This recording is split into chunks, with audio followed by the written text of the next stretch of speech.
I was also mentioning in the part of maybe we having our own phone produced in Nigeria. Do you think it's possible? You're welcome to another episode on Ekaro. This is Proverb Podcast, right? On Ekaro with myself, Adeleke Mustafa. So I have an incredible guest today, and someone very dear to me, someone with great insight and very phenomenal with her thoughts. And she's a great thought leader, a parent, and someone who I hold with high esteem. And she's no other person than Mrs. Olaleko. Can you please greet our people? You're welcome to Proverb Podcast, and once again, you're welcome to Ekaro. Thank you so much, Ekaro Podcast. Yes. Good afternoon.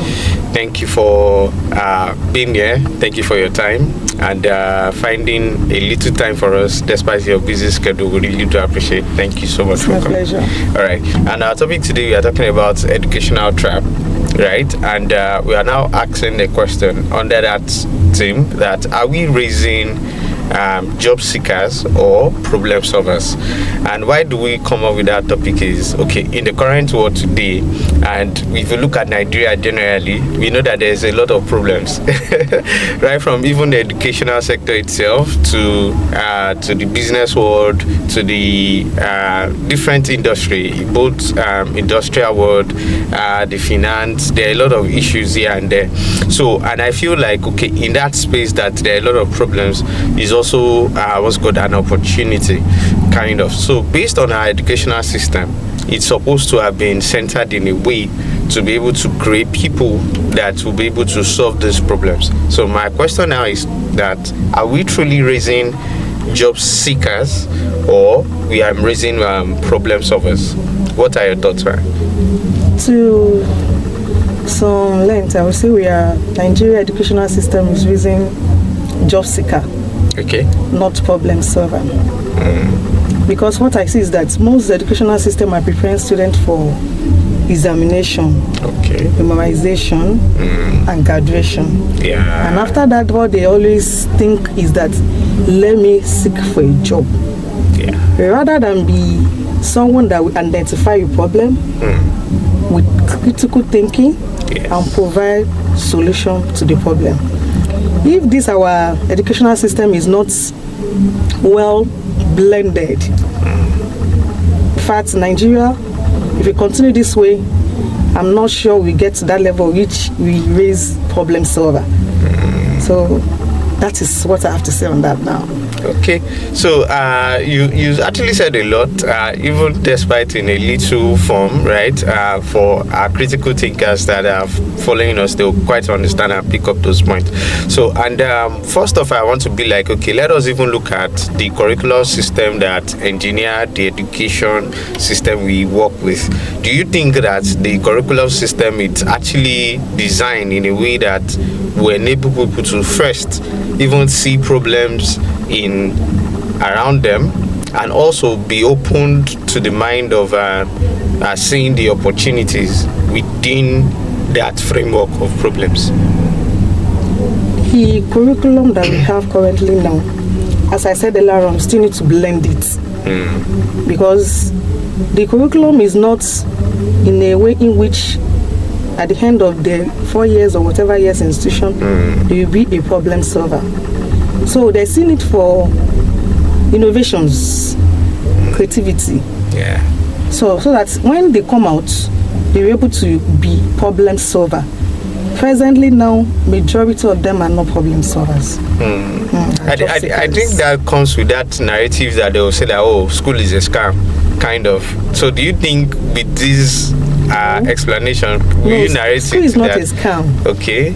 Education, in fact, there's nowhere anybody can get without education. There's a limit to it. Even no matter how wealthy that person is, if you don't have foundational background of education, you can't get anywhere.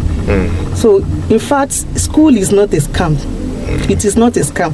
What we will need in Nigeria is just to blend our curriculum in such a way that the students will be able to become problem solvers. Do you think in the nearest future there's possibilities to that? Yes, there is. If the people that are in charge of development of curriculum, because we have those that are involved, I think we have parents, we have the students in themselves, and we have the government themselves for themselves. If they can come together and see Because we're talking about curriculum, we are talking about so many things that are involved. Yes. So people that are going to sit down to represent the students, the parents, and the government themselves, they may be somebody that is knowledgeable. Yeah. And the knowledge should not be just only because I just want to get a job, but to provide solution, identify problem, and solve problem with the critical thinkings, with the collaboration, because we still need to collaborate as well. Yeah, it's very, very important. Yes. Very important. And it shouldn't just be this brain drop, like just memorizing and drop down. Yes. And even some teachers, even some lecturers are of this mind that, oh, you write it the same way I put it down. Like not even giving the student that opportunity to put their own thoughts, kind of to maybe answering questions or something. Don't you think that is happening around? It's happening, but I think by now that's supposed to be at minimal real. Okay. Because I believe most of those that are using that idea, memorization, should know that it won't get them to anywhere. Yeah. Do as I do, as I give it back to me. No, we should move beyond that by now.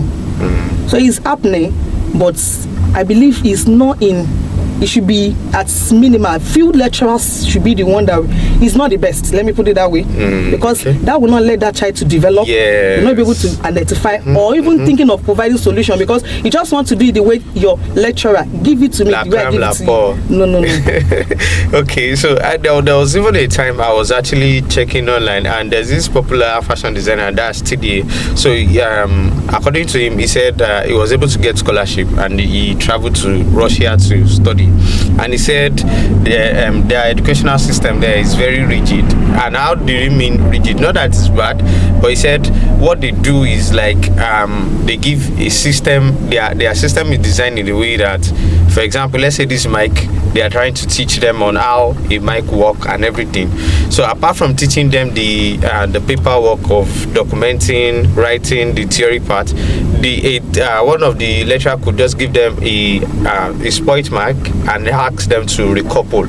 Yeah. So each one of them, and they have to test it and work. Now, and whether you like it or not, you must know it, because you can't copy somebody, because you are given like maybe practical live work experience. Yes. So that is applicable to bringing it down to Nigeria. Like you see some people study mechanical engineering and they can't repair their own tire. Yes. So don't you think that now we are not in that framework? Framework of example now has not even given our students the opportunity to even think of, okay, let us solve this problem, let us see how we can fix things for ourselves. Thank you. In that aspect, I will talk about practical skills. Yeah. Yes.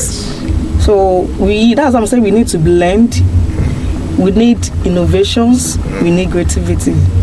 So our students are expected to also have, let me say, 80% of practical experience. Exactly. Instead of this memorizing and writing exam and pass, practical entrepreneurship are needed for our students. And that's why someone said that if you want to be truthful to ourselves, the education is cheap in Nigeria. And why did the person say so? Was like, if truly we want these people to give that result that we so desire, it is quite very expensive. Yes. For example, now let's say someone just like mechanical engineering, I'm saying now, it's rare you see maybe a university in Nigeria now that will say, okay, they bring maybe a spoiled car or something and say that, okay, you guys, let's say your final year project is you want to rebuild this car to start working.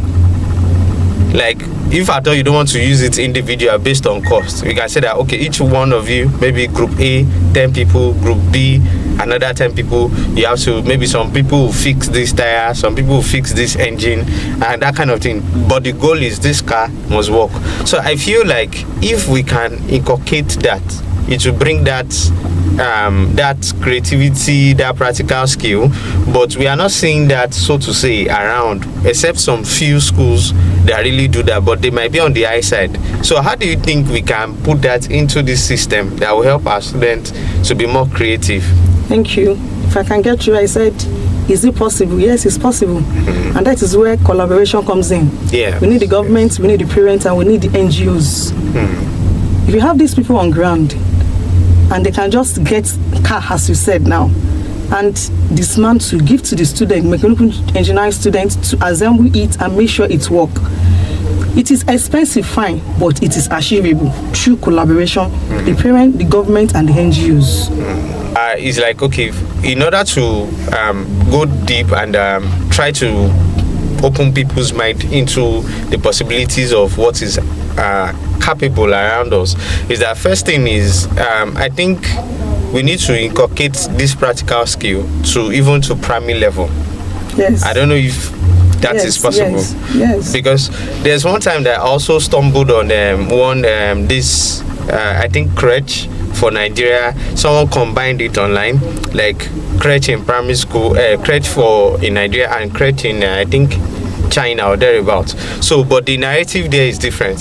So in crèche in Nigeria, you see them A for apple, B for this, and what are you doing? I am dancing, memorizing. So they are dancing and like that. So the person has say, okay, the same set of age group in China. So then we now see them trying to make noodles for themselves. Some were grouped to, use needle and thread to actually sew clothes. Another group were grouped to do maybe drawing, put up like maybe a baby doll and give them pen and barrel or something to draw and all of those things. Now we can see that right from time they've given them this mindset to think differently. But yeah, right from primary school, they have been given people to actually, to memorize and all of that. So what do you think it can be done in that place? Is it something that we can imbibe that culture? And do you think it can really work in our system here? Yes, we can imbibe it, and at the same time, it can work in our culture. What we just need is to sanitize the parents, because it's not all of them. Some will just say, what kind of rubbish is that? She continue so often. Is that what I pay for? I'm paying millions. I'm paying this. I teach them how to sew with what's it called, needle and thread, to do paper matches. Is that what I'm paid for? Sanitize them. Tell them that it's not all about writing and passing the exam. That you want to take it to another level in which students are able to do something on their own. So that is it. It's possible, and we can We can copy it. It's good. We can imbibe in our own culture as well. It's going to help our students. Yeah. So I think that is very key, because I feel like now a lot of issues are around us, and we really need practical skill, like practical people who can do things like for themselves without waiting for government and all of those things. For example, now if you look at our business world now, for example, like I looked at it from a different perspective. Our president's wife once time mentioned that people should start frying akara as a way to I think empowerment in our own way, I think to the best way she can put it. But I feel like what she's trying to say is like there's business, or there's another industry, like the informal setting that people are not looking into. Yes. So what do you think how we can push our graduates into that space to let them see the opportunities in that informal settings and not look at it? Because sometimes some of your shoes you wear is also these people that you think are illiterate and so, but they are also making money. Yes. And you see that the guy, like the mechanical engineer I'm talking about, is professional, studied, graduated and all of those things, but cannot do the practical skill. But can go meet maybe Babaro Canal, who doesn't have the theoretical skill but can do the practical and all of those things. But that person will collect your money, helping you to repair your cars and all of those things. So I feel like, is there a way that we can let them see the opportunity in that informal sector that they can embrace in order to bring it into education? How do you think about it? What I want to say concerning that is that I think the First Lady is not only talking about akara to me. Okay. He's just trying to give us an higher plan that there's a lot of things that we can do instead of seeking job when white collar up and down. And there are some things we can do with our hands. There's some practical skills that we can easily get, and it's going to fetch us more. Let us move beyond this issue of akara and what is it called? Either akara or kuli. Yeah. He just wants us to be independent. Yes. He wants us to be a problem solver instead of creating problem by saying I'm looking for a job. Wait, even you not even get the kind of job that you want. Exactly. And at the same time, something you are talking about that is somebody that's finished as a mechanical engineering and in a place whereby the car broke down, cannot even fix or change the tire. You understand? Now seeking help from somebody that doesn't even go to school at all, but he or she is good in a practical work that you are chosen. Yes, the two can be blended together. What we're trying to say is that you go to school, but at the same time, make sure you follow the practical skill as well. Blend it together. Me being a white collar job person does not stop me going into another entrepreneur or going into another things that can do craft work that can do with my hand. You understand? Learning is not only about reading. We have psychomotor. You understand? We have affective. You understand? So let's blend the things together. I think cognitive have just been the major that thing. That is what we are focused on. Working. Yes, just to read and write and pass. No, it is beyond that. We need to do that psychomotor, please, so that at the end our education will be whole, will be perfect.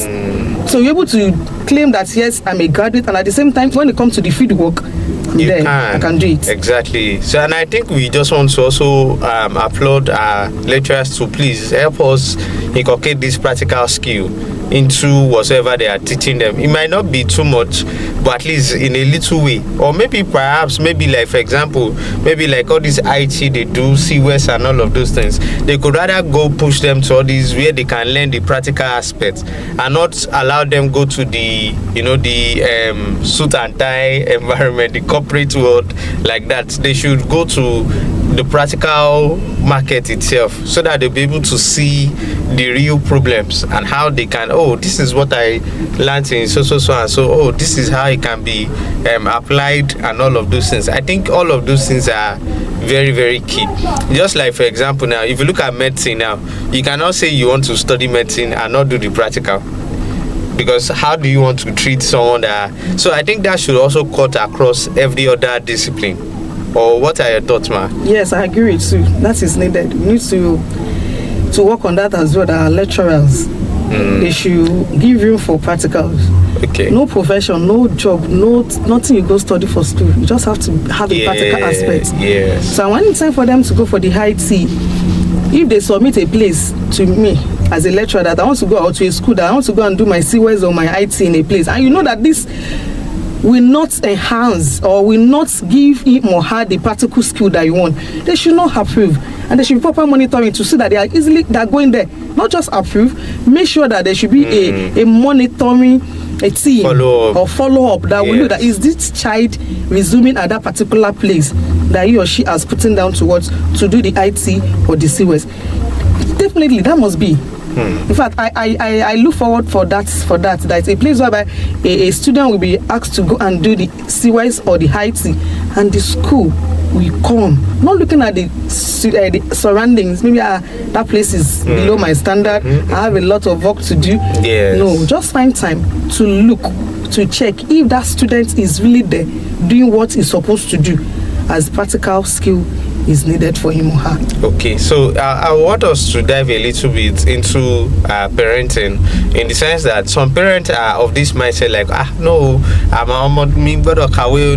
you must go to, so they feel like that formal education alone is only the prim of success. For example, some parents could maybe while growing up, they notice that maybe their boy at age 5 or age 10 can just pick up a torchlight, try to pieces it, reassemble. I'll be like, no, this guy is a destroyer, or so they will flog the hell out of the child, and forgetting that somehow that could be a pointer that, okay, maybe this child can be a good innovator or something, but some of them tend to kind of push the child into away from that space. How do we try to encourage parents in that space?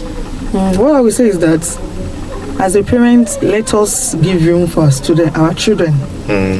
Let's allow them, let's give them that opportunity to do what they want to do. In fact, I don't know, maybe it's still operating now. I have a case some years ago that whereby it's the parent that will choose for the child that this, because I'm a doctor, you have to be a doctor. All of you must go to science department. There's a boy like that is a content creator, and the father has to be a science teacher. Wow. You understand? And the father said, all of you pass through science. Nothing. Whether At the end of the day, the boy, yes, did science, came back and said, sir, this is a certificate for science. I want to be a content creator because he has skills there and he's doing well now. He's doing well. Wow. He's now got to a stage whereby the last one said, me, Daddy, I'm not going. Oh, you have to go. So for the SS1, the girl went to science department, you understand? Yes. But she couldn't cope. You understand? They have to persuade the father. Please, let this girl to art class. She can art and she's doing well. Imagine a science student waiting there that I want to do drama. But you're in science, I do not like science, so I want to art. I want to go into art like her. But thank God now, the girl she's already out of secondary school and she made her results. If I only see that make her results excellently in that art department, let us allow our children. Exactly. We are just there to guide them. You understand? If you see any creativity in our child, let's encourage them. That does not stop them going to school. And that does not stop them that they will not get to where they have to be in future. Let's support them. Let's give them the support that they need. Let us guide them, not be the one that dictates. You should not be a parent that do what I want you to do. Yes, we should be flexible. Yes. So if I have a child that does know how to do repair phone or touchlight, I will like it. I will encourage. I will encourage because that's another practical skills and is a problem solver on his own. You understand? Yes. If my touchlight has problem, I don't need to take it outside. Yes. I will just call him, boy, come and fix this thing. And that's another advantage to me. And himself, because he's getting at least where. And even he will be fulfilled. The child will be fulfilled. True. Exactly. Will be happy. I want us to look at another practical skill, just like the way we are looking at it. Like, for example, if you look at these computer village boys and the computer students in private universities, and let's say, for example, the government university, just universities generally. Now, you see that, for example, you go to computer village and maybe your phone is faulty and all of those things, maybe you have screen issues or any problem, you go meet those guys. Unless sit down, madam, this one. In next time, maybe 10-15 minutes, they fixed it and you're good. And even when you are leaving safe, there's another new customer, they fix it and like that. But these guys do not have the theoretical skill, but they have that practical knowledge like that to be able to fix that. So how do we think we can marry that? And secondly, is there a way that we can even start producing phones in Nigeria by ourselves? Like, since we have people who can repair, I feel that they can also assemble new phones. Or what are your thoughts, man? Thank you for a computer village guys that can within fix your phone. Fix your phone, yes. Good. I want to tell that computer village guy that formal education gives strong foundation. So that place cannot be overruled. Yes. And for that, a fellow that has formal education that cannot even couple or download or fix, do anything on the phone, how we tell him or her that you should embrace practical skill. Yes. That's why I said that school should use projects based. It should not just theoretical. Yes. They should give them to projects. Let them experiment as well. You understand? Let do of practical more. So that when they're outside, they'll be able to do something by themselves or on their own. It's not that I just have to go and seek for a job and get a job. You understand? So they should be able to perform excellently in practical skills as well, not only theoretical. I think that's very, very deep insight you shared. So I was also mentioning in the part of maybe we having our own phone produced in Nigeria. Do you think it's possible? It's possible. It's possible. Those countries that are doing, they don't have any special thing. Yeah. You understand? It's not that there's something big that is happening there. You understand? We can do it. It's all about creativities you're talking about. And we have people that can do it as well. Those one are in computer village. If they get a lot of them, give them formal education. You understand? You understand? Yeah. Give them, let them couple, let them dismantle, let them come up with something. we can do it. Yes. I believe we can do it. Even though when we have the government to giving them that environment to be able to establish that kind of company. Yes, to explore. Yes. We cannot just do it. That's why I said collaboration. We need the government, the understand, with NGOs and the parents to support their children or their students. At the same time, teachers, lecturers, all of us together. And these are the people that are also even involved in curriculum development. Exactly. You understand? So our curriculum, we just need to work on it. Some are outdated that we need to work on it. Some areas of our curriculums are not suit enough with this present situation that we have. So we need to work on it. It's just like imagine someone go study business admin now, and what you went to study as a market strategy or so like that is quite different from what is going on. Now is a digital market, and there you are taught the practical, informal kind of setting. So I think all of those things, just like you said, is that we need to come together, both the government, the NGOs, the teachers, even the parents themselves, to see how we can change this narrative so that we can also find solutions to our own problem. So lastly is that we want to just talk a little about legacy. For example, you see some parents who have worked so hard that they have some organizations built for themselves, reputation and all of those things, and unfortunately probably some of them maybe their children do not do something related to the establishment they've created, and somehow they could have tried to persuade the children to go study something related, but the children choose the otherwise. Do you think that would one way or the other affect that organization, or is there a way for improvement or something? It's vice versa. Okay. If the successor, maybe the child or the children did not go for proper training about that business, that new business that the parents want to hand over, the business may not survive over some time. Understand? Okay. So the other one, that if that child, you understand, decide, or that person decides to go for training, workshops, seminars, upgrade him or herself, there's no problem with what I have before. You understand? I still have that my certificate, maybe as a doctor. You understand? And I want to fit into my father business as a legacy to make it continue from generation. Yes, I can attend seminars, I can attend workshop training, I can upgrade myself, brush myself up, so that I'll be able to fit it into that legacy that is before me. I think that's very thoughtful, and we really appreciate your insight on this episode, which we talked about the educational trap. That are we truly raising job seekers or problem solvers? And based from what you said thus far, we can see that there's possibility of we raising problem solver in Nigeria. Yes. So we just need to change the narrative of our curriculum, and is a collaborative work between the government, the parents, the teachers, and everybody have to come together to see how we can change that. So is there any last word you would like to enlighten both parents, teachers, or maybe an advice you have for the government or people generally listening to our show right now? What I would like to say is that this change that we are looking at, that we want to embrace, I want you to tell us that everyone is involved. Yes. You are involved, I'm involved. The parents, the teacher, the school, the government, and the students, we are all involved. And it is better for us to arise on time now, so that change, and embrace it and do our part, so that we can be a problem solver in this nation instead of be a consumer. That is my point. I think that is it. You've heard it from her herself.